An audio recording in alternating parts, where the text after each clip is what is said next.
ఎంత దగ్గర వాళ్ళైనా, మన పుట్టింటి వాళ్ళు, అత్తింటి వాళ్ళు, అన్నలో బావమరుదులో ఎవరైనా వెంటనే వస్తారని లేదండి. మనకి ఏదన్నా ఆపద వస్తే ముందు వచ్చేవాళ్ళు పక్కింటి వాళ్ళే. వాళ్ళు వచ్చేలా మనం ప్రవర్తించాలి. అంటే వాళ్ళ ఇంట్లో ఏం వచ్చినా మనం వెళ్ళాలి, శుభంగానే అశుభంగానే.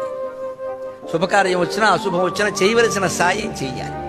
ఏదో వంక పెట్టి మొన్ననే మా కోళ్ల పురిటికి వచ్చింది, ఇలాంటి వాటికి మేము రాకూడదు, ఇది దగులుబాజీ సమాధానం అంట. నీ కోళ్ల పురిటికి రావడానికి వాళ్ళ ఇంట్లో మరణానికి సంబంధం లేదు. అలాగే వెడితే నీ కోడలకి మంచి కుమారుడు లేదా మంచి కుమార్తె కలుగుతారు ఆ పితృదేవతల ఆశీర్వచనం వల్ల. శాస్త్రం చెప్పిన మాట చెబుతున్నాను. అసలు మనందరికీ బాగా గూడు కట్టేసింది ఏమిటి అంటే, అశుభం జరిగిన చోటకి వెళ్ళామంటే మనకే అశుభం జరుగుతుంది. వెళ్లకుండానే 100 అశుభాలు ఇంట్లో జరుగుతున్నాయండి మన కుళ్ళు బుద్ధి కారణంగా. ఆ బుద్ధి మార్చుకోమండి మనం. వాళ్ళ ఇంట్లో ఏదో జరిగింది, అక్కడికి వెడితే మనకు కూడా జరుగుతుంది. ఎందుకు జరుగుతుందండి? ఎంత దగ్గర